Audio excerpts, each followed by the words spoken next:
It starts with uncertainty, and you can see that playing out in the pandemic. And uncertainty often leads to then a sense of unfairness.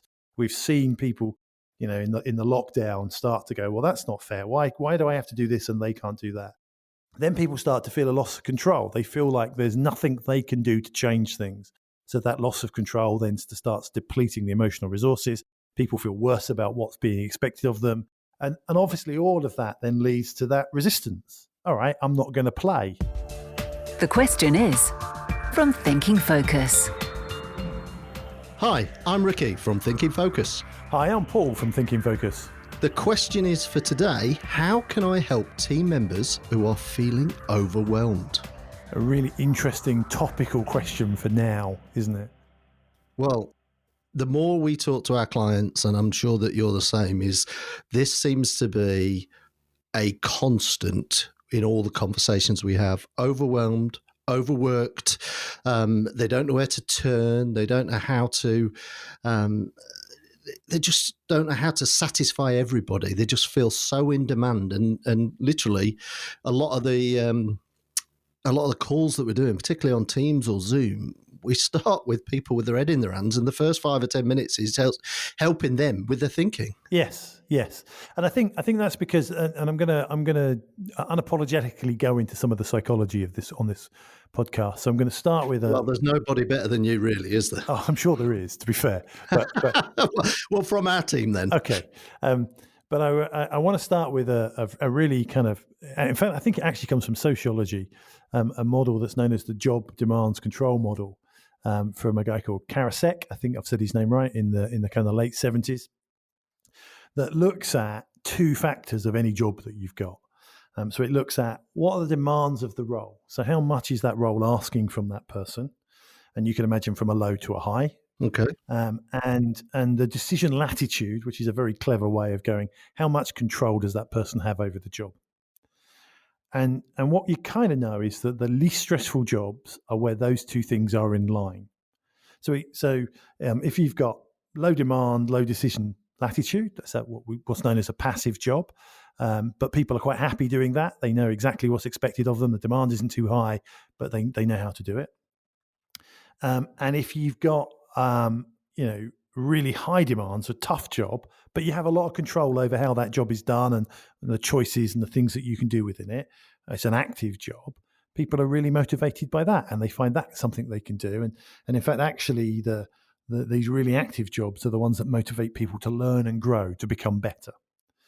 Where you come more unstuck are where you've got low demands and high decision latitude, because they're known as low strain jobs, or boredom can set in, because you go, there's lots of things I can do, but I'm not really expected anything, and not much is expected of me. Okay. And the ones that are more worrying are the high strain jobs, where there is very high demand and low decision latitude. So you can go actually, and think about that in terms of where a lot of people are feeling at the moment. The demands have shot up. I'm now, not only am I having to do this job, but I'm having to do it with my hands tied behind my back, because I've got to do it all on Teams, and I can't go to meetings, and I can't visit anybody, and I can't get the team in a room. And on top of that, I'm now expected to be a teacher. I'm now expected to be, 10 other things. And I'm doing it all from home in the same little corner of the house. So what you're saying is these demands don't just need to be work demands. They can come from anywhere or everywhere. Yeah. I mean, demands on us are, and we tend to look at this in terms of what happens in the workplace, but that's an unrealistic expectation, particularly at the moment, because for a lot of people, the workplace and the social place and the learning place and the rest place, it's the same place. Yes, yeah. Well, there's no separation at the minute, is there? Yeah. For many of us. I mean, I've heard of people who are quite literally getting the ironing board out in the morning, sticking it at the end of the bed, sticking their laptop on it, working, getting to the end of the day, taking the ironing board down. You go, that is placing huge amounts of demands, not just on their work life, but on every other part of their life. Especially if they haven't got the ironing done while they're on the call. So it all comes from this kind of, I'm going to ignore that. This all comes from this kind of, are the demands and the control in balance? And that. Well, what Sorry, go on.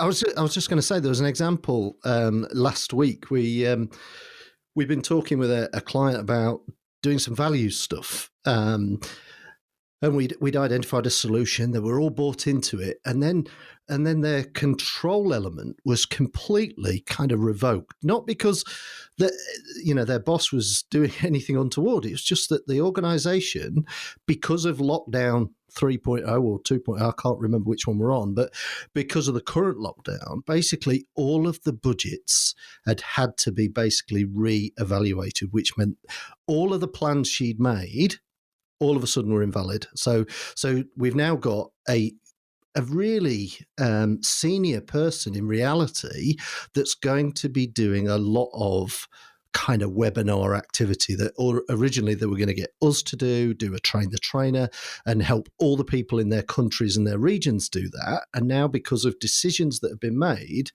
actually what we've found is that that she's now not got the control she thought she had. Yeah, so she's moved from what was an active job, very demanding role, high demands, achieve big things, but the appropriate level of control.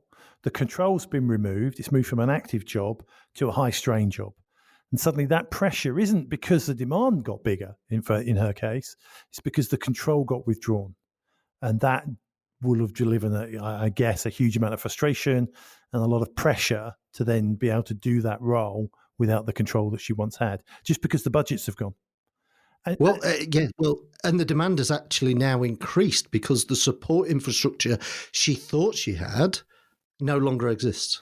And so there's another version of this model that came out in the late 80s from guys Johnson and Hall.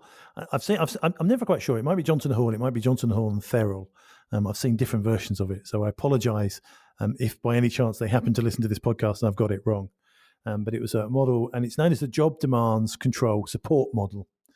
And I think this is one of my favourite models in terms of helping people understand, or managers understand, what are the levers you have to help the people around you, particularly when they're feeling overwhelmed, particularly when they're feeling like it's all too much.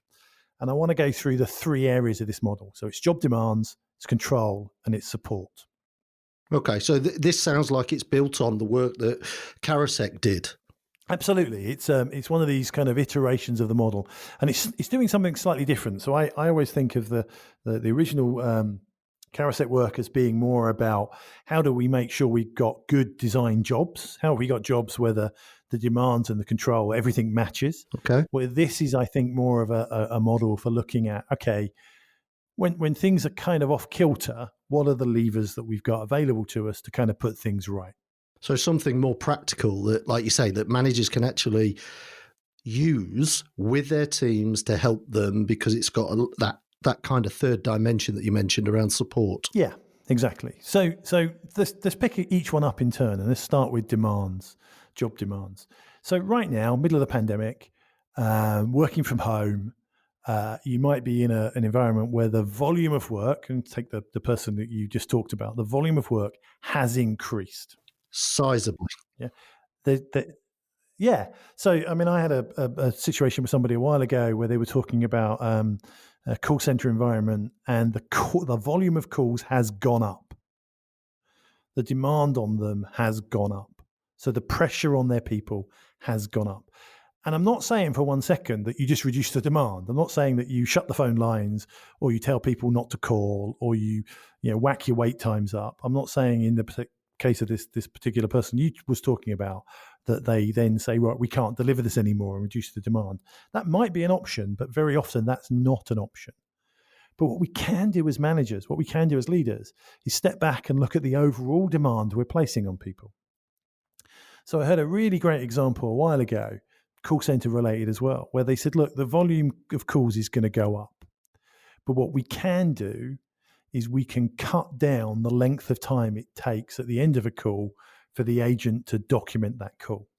So we can maybe reduce the number of drop-down boxes they fill in, reduce the number of options on the drop-down boxes.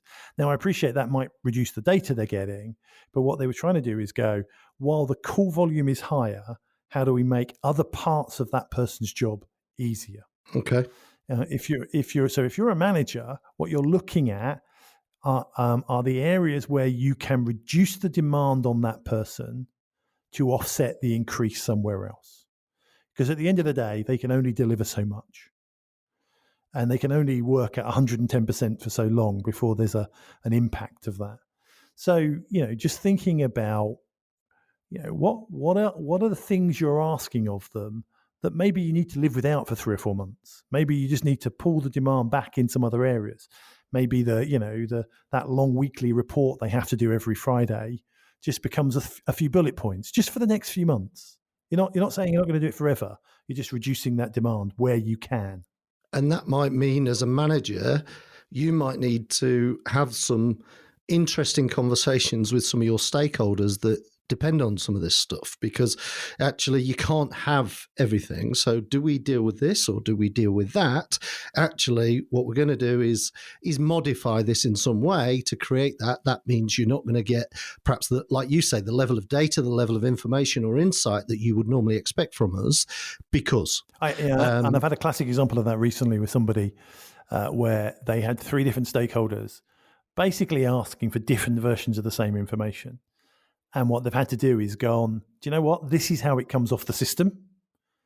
I'm going to pull the report and send it to you, but I'm not going to spend a morning now doing 3 different interpretations because I just don't have that. I don't have that resource anymore to be able to go and do that because the demand has increased somewhere else.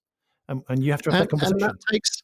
Exactly. And that takes some bravery sometimes, particularly if the people you're providing those reports to are more senior or, have a particular place in the ecosystem in your organization. So, but actually this, like we've talked about, is about helping your team members, which means sometimes you're going to have some conversations that perhaps might not be as comfortable as you thought they might be. And I think that brings us neatly to that second point, which is control. So this idea of how much control does somebody have over their role, often called decision latitude. So a couple of bits here to think about. One is, how much of this is their decision? How much of it is your decision as manager? How often are you making decisions on behalf of people that they could easily make themselves? Because at times when we feel out of control, there's so much right now that we can't control. Giving people back control of any small amount starts to make a big difference for them, starts to bring that feeling of overwhelm down. So where can you give back control?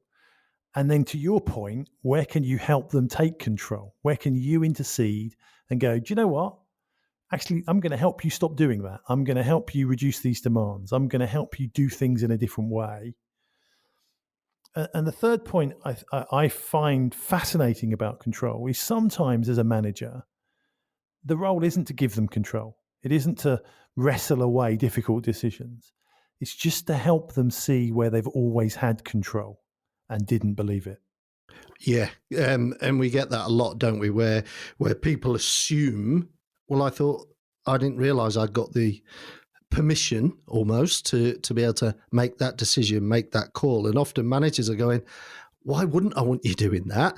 Because you're better placed to make that decision. So effectively, they've been sat on this inertia, which of course is exacerbated right now because actually people are going to feel more insecure because the world has changed and the rules of the game are subtly different to what they're used to. So, which in essence creates more second guessing of what they're trying to do. Well, we see it all the time in the work that we do, the sort of a misinterpretation and some miscommunication between managers and workers creates this feeling on both sides that's not quite true. So you have managers going, I just want them to step up and take control of this situation. And the workforce going, I just want to be allowed to get on with it and take control of the situation. Yeah. We both want the same thing. Yeah, they both want the same thing. And we sit in the middle. And often that comes from this kind of, weird dialogue that goes on where people misunderstand. So they kind of go, well, I took control and the boss told me I got it wrong. And the boss is going, well, I was just giving them some feedback. And so I think there is a whole role that we play as managers in kind of renegotiating what control looks like and where you can't have control, because there are going to be some bits at the moment in a pandemic where we just have to go, look, we're working in different ways. You don't get to choose this bit anymore. But there are a whole other bunch of areas where actually that person always had control and they just don't believe it. And our job as managers is to give that belief back and give them permission to take more control of the work that they're doing. So that's the second of the three areas. Yeah. The last one Okay. is support. And by support, we mean, in a sense, a feeling of, is that person supported? Do they have a support network? And I think right now, normally I would just talk about, what's the support between the manager and the individual, or the organization and the individual. But I think right now, you can think of this in three boxes. So I'm extrapolating the model a little bit here, but I think it's a fair one. So I'm looking at, when I'm particularly coaching people at the moment and using this model as a frame of reference, to think about what's the support they need from their manager. And sometimes that support is really active, time, conversation, the manager being involved in supporting them in the process. But sometimes it's not. Sometimes it's just permission and a belief that the manager's got their back. Yeah. So as a leader, as a manager, are you giving them permission? Are you giving them that belief? I want to feel you're on my side. Yeah, exactly. And again, from the work we do very often, I can think of a manager I've worked with recently who, the people above him go, he always defends the staff, and the staff go, he always takes the management line. and you must go, I just feel for the guy sometimes, because you just go, he can't win. And actually, I think there's a lot of people there need to kind of balance that out a little bit and show both sides that, they're not playing necessarily piggy in the middle, but they are kind of trying to negotiate up and down. So are we giving out enough support in that way? I think the other areas managers we can think of is, what's the peer-to-peer support, the colleague support? Actually, somebody who's feeling overwhelmed might be feeling isolated. They might be feeling alone.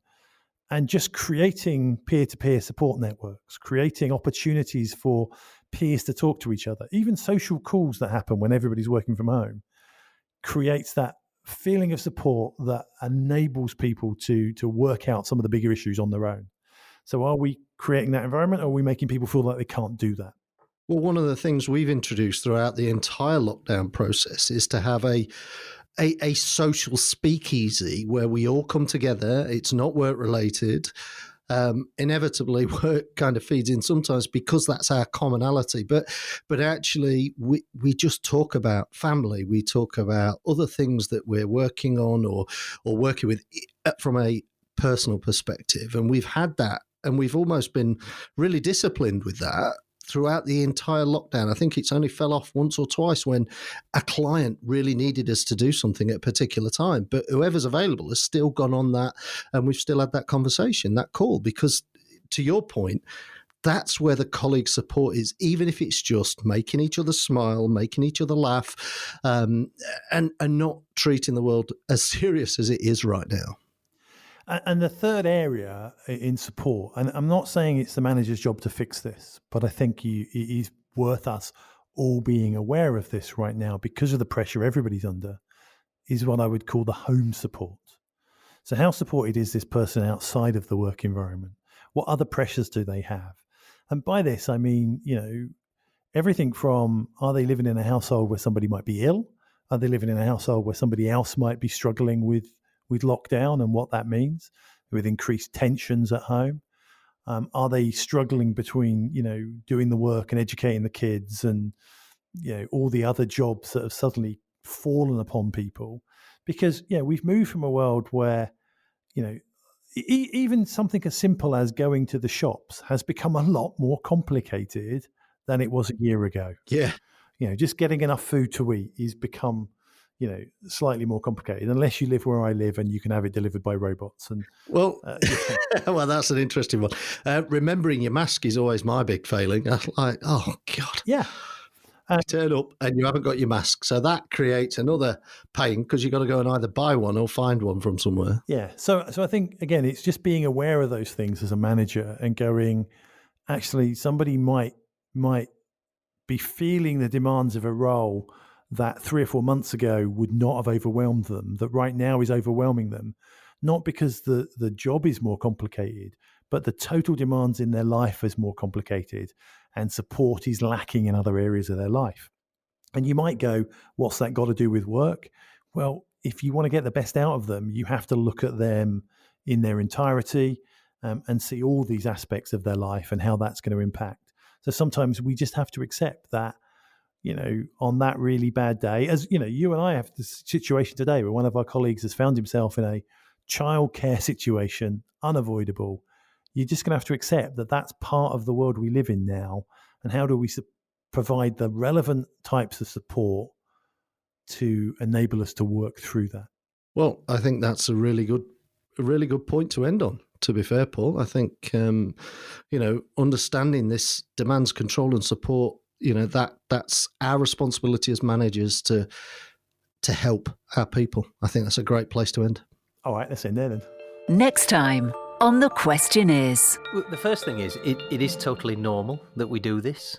It's part of part of the way that we've evolved as creatures. So we do have a negativity bias that's kind of built in already, and that is there, because it kept us safe, it kept us alive. To find out how Thinking Focus can unlock the potential within your organisation, go to www.thinkingfocus.com, where you'll discover more about the work we do, helping our clients increase productivity and enable change.